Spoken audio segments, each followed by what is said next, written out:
you. Don't you think it's a little bit anomalous for courts to be going out there and binding parties who are not before them? I mean, is that something we want to encourage? Senator, I think that judges have been issuing rulings that impact non-parties since Marbury versus Madison, right? So you're not concerned about it? I'm not. I absolutely think that they can be abused, and wait a minute. You were very concerned about it just a couple of years ago. Yeah.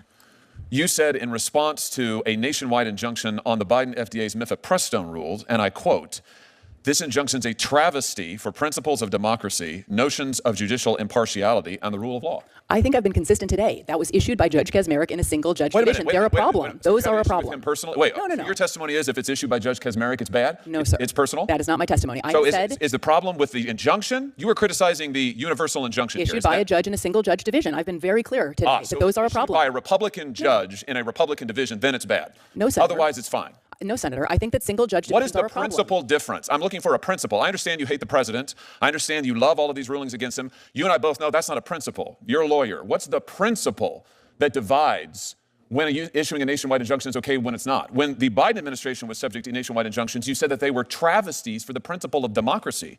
You didn't say the referral to Judge Kaczmarek was a travesty. You said his injunction was a travesty for principles of democracy. Yeah. So, in other words, the translation is just you didn't like the outcome. Is that right? No, Senator. Look, we're talking about, I don't think Article 3 precludes this form of relief. So we are talking about prudential consideration. Prudential meaning political? No. Then give me, so far I have yet to hear it. You've been questioned by multiple senators. I have yet to hear a principle other than the fact when you like the ruling, you think it's great to apply it nationally, including non-parties. When you don't like the ruling, it is a travesty for the principles of democracy, notions of judicial impartiality, and the rule of law. Look, Senator, I'll say I think I am self-aware enough to know that my view of the underlying legal question, I am sure, colors my perception of the remedy. I think that we should all acknowledge that. And yet I do think that why shouldn't we stop nationwide injunctions for everybody? I think that's what we're talking about today. Because I'm not willing to leave without relief non-parties who are you're not willing to leave without the ability to bind President Trump. No, I think that... I mean, when it's Biden, it's okay. No. When it's Biden, it's a travesty. When it's Trump in office, it's no holds barred, whatever it takes, right? I believe in a powerful...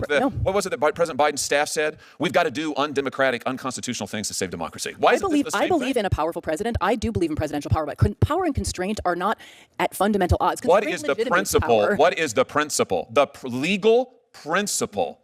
You've referenced prudence. You've referenced the judges you don't like. What's the principle of when an injunction binding non-parties, which was never done in this country before the 1960s? And let's see the chart, the Trump chart, which was done really only once Trump came into office for the first time. You don't think this is a little bit anomalous? You don't think that's a little bit strange? A very plausible explanation, Senator, you have to consider is that he is engaged in much more lawless activity than other presidents, right? You don't think this was never used before the 1960s, and suddenly Democrat judges decide we love the nationwide injunction, and then when Biden comes to office, no. It's Republican appointees as well, Senator, and the 1960s is where some scholars locate the beginning of this, but others, Mila Sahoni, who's another scholar of universal injunction, suggests 1913 is actually the first, and others in the 20s. The Republican endured for 150 years before the nationwide injunction. Well, the federal government was doing a lot less until 100 years ago. So, there's many things that have changed in the last 100 or the last 50 years.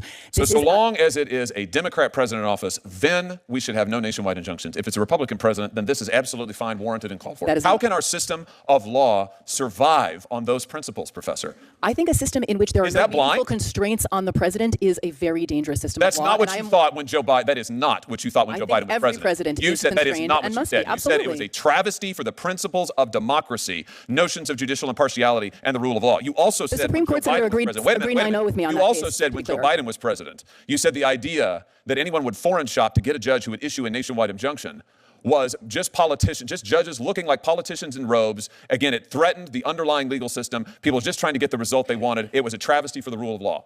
But you're fine with all of that if it's getting the result that you want. Sir, the Supreme Court agreed unanimously with me in that case, right? There was no standing. The case should never have been allowed to proceed. And the combination of parties without standing and the single-judge division. No, they did not. They did not issue a ruling on the nationwide injunction. You criticized the injunction nationwide. Listen, issued in a case where no one had standing. Here's the thing. We've now gone 6 minutes, and Senator Kennedy had you for 6 or 7. You couldn't identify a single principled basis. We all know the truth here, which is it's not just you.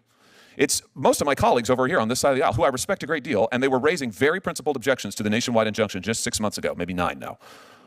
And you're probably right. My point is that all that's changed in 9 months is the occupant of 1600 Pennsylvaina Avenue. And I realize that my colleagues on this side of the aisle very much dislike that individual, and I realize that you think that the rulings that he has lost are fundamentally sound.